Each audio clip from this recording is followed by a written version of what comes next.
Porque el que no estudia la escritura, ni estudia el contexto histórico, no va a entender por qué tanto odio de la población. ¿Por qué? ¿Por qué la gente vociferaba? Suelten a Barrabás y maten a Jesús. ¿Pero por qué? Si Barrabás era un delincuente, si Barrabás había levantado un equipo de revolucionarios y andaba atracando, matando, robando y haciendo de todo, una banda armada tenía Barrabás, y por eso estaba preso. Y porque la gente comenzó a vociferar y comenzó a decir en la Plaza de la Bandera de esa época: suelten a Barrabás y crucifiquen a Jesús. Estoy explicando el origen para que entienda, vuelvo y repito, la parábola del sembrador, que quizás no cojamos 2 meses explicando esa parábola, porque se la voy a explicar cucharita por cucharita, como a los bebés, ahí, majarete por majarete. ¿Por qué? ¿Por qué tanta intriga? ¿Por qué tanto odio? ¿Por qué tanto rencor? Todos sabemos aquí cómo funciona el sistema político desde ese entonces, y lo mismo está pasando ahora. Cuando un político viene a una provincia como esta, como Barahona, y viene a un acto público, hay un movimiento económico tremendo. Le dan para la gasolina todos los motoconchistas, le dan para la pancarta, pagan las guaguas que vienen de los diferentes campos. Y usted dice: wow, pero ¿cuánta gente tiene ese político? No, es dinero que se está moviendo. Si tú no le das dinero a la gente y no la convence, no hay forma de que la gente se mueva. Eso pasó en el tiempo de Jesús. Se reunieron los políticos, se reunieron los religiosos más poderosos de la época, los sacerdotes que estaban con el gobierno. Todo un sistema se reunió y comenzó a patrocinar una campaña en contra de un hombre llamado Jesús. Porque ese hombre llamado Jesús tenía algo especial. Ese hombre llamado Jesús tenía gente que le seguía. Y le seguía por las señales que él hacía.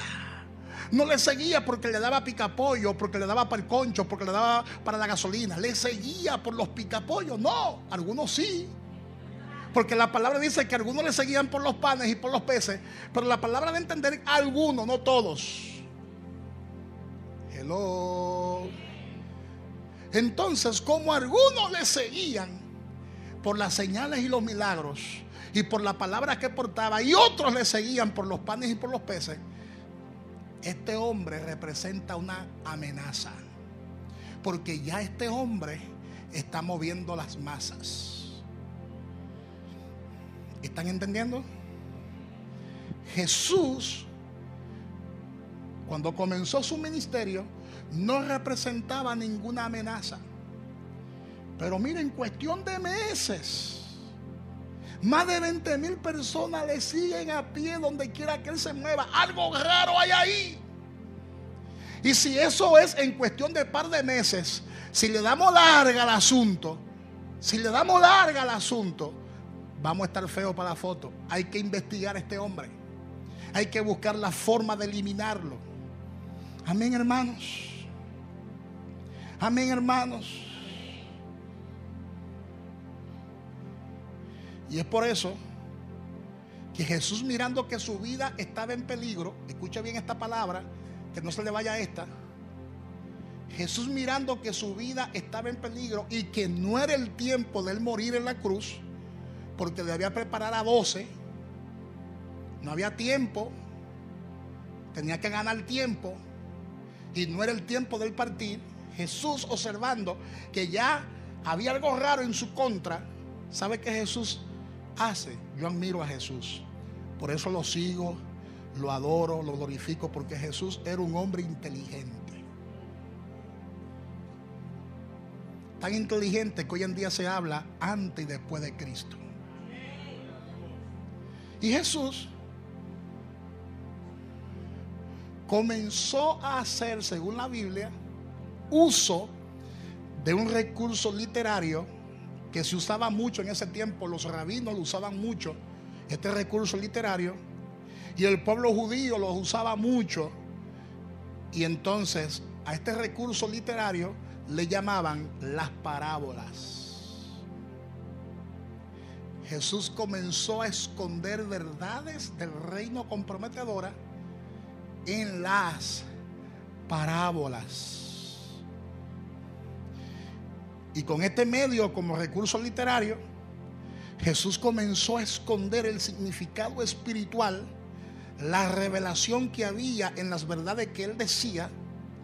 Razón que lo llevó a hacer eso fue que todavía su hora no había llegado, su tiempo todavía no había llegado, y él hablar claramente, enseñar la palabra claramente, como empezó a hacerlo, le iba a traer grandes dificultades, y no era el tiempo todavía de él afrontar esas dificultades.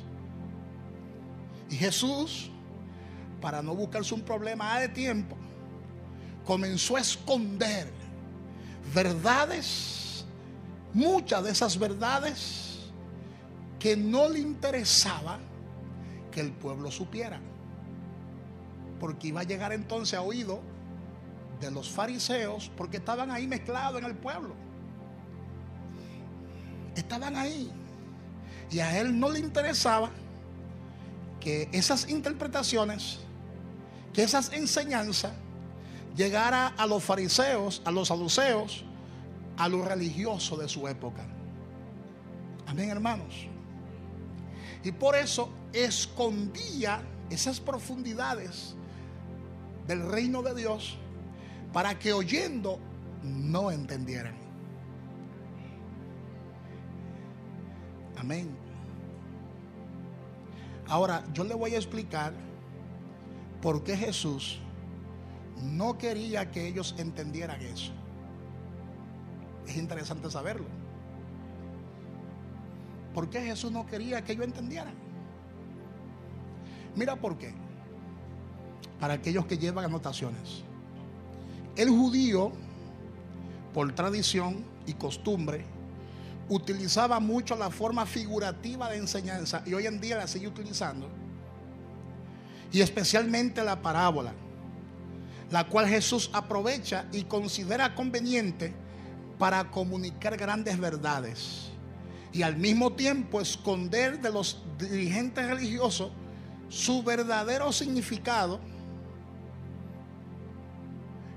y también esconder de los religiosos su verdadera identidad, porque los religiosos no podían saber que él era Dios. Si los religiosos se enteraban, como después se enteraron, que Jesús era Dios, lo iban a eliminar de forma inmediata, porque lo iban a acusar de falso. Lo iban a considerar un falsante, un apóstata, un hereje. Y yo no sé si usted ha ido al Medio Oriente. Yo no sé si usted sigue las noticias en el Medio Oriente, pero esa gente son demasiadas religiosas. Esa gente matan por cualquier cosa. Esa gente te eliminan hasta por tú enseñar la palabra. Si tú vayas a Siria, a esos países musulmanes religiosos, y tú enseñas la palabra en ciertos círculos, te mandan a eliminar así por así. Así por así.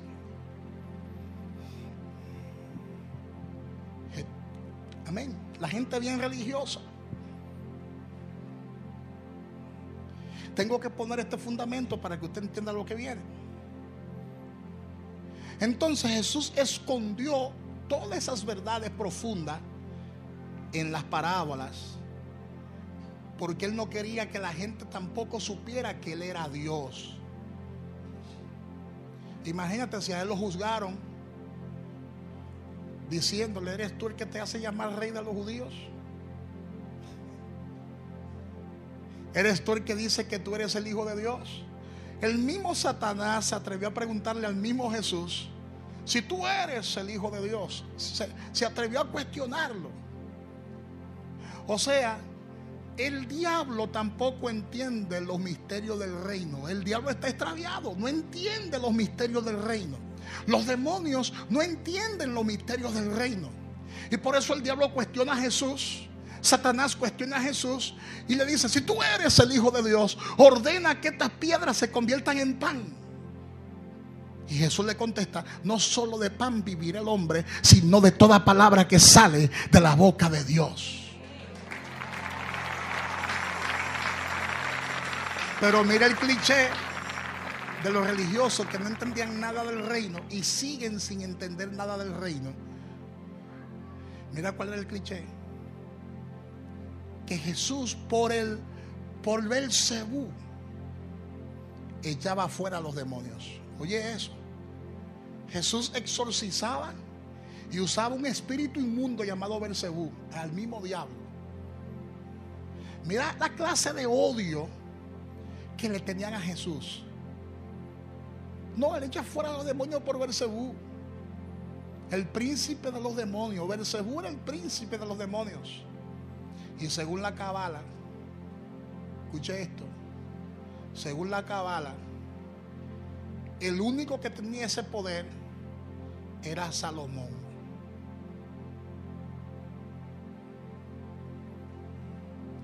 Todavía el pueblo religioso judío conserva este tipo de tradición.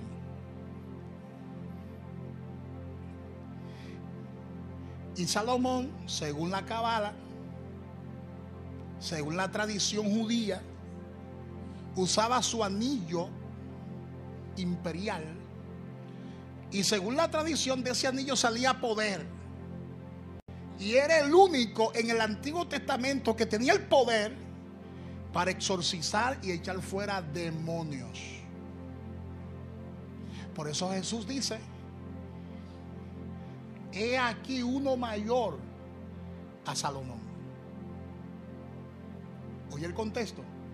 Porque Jesús sabía que el pueblo judío tenía ese tipo de pensamiento. Y tenían a Salomón como el mayor exorcista. Salomón para ellos era el mayor exorcista de su época. Y el poder que tenía era extraordinario. Y Jesús se atrevió a decirle a esa comunidad: he aquí uno mayor que Salomón. Sí, la reina de Sabá fue, lo visitó, le llevó presente porque valoró su sabiduría, pero he aquí uno mayor a Salomón. Y no tengo que usar un amuleto, no tengo que usar un anillo, sino que yo, por el dedo de Dios, echo fuera a los demonios. Amén. Por el dedo de Dios echo fuera los demonios. ¿Te das cuenta? Escondió su identidad para que no lo mataran antes de tiempo. Y comenzó a hacer uso de las parábolas. Ahora, ¿qué es una parábola?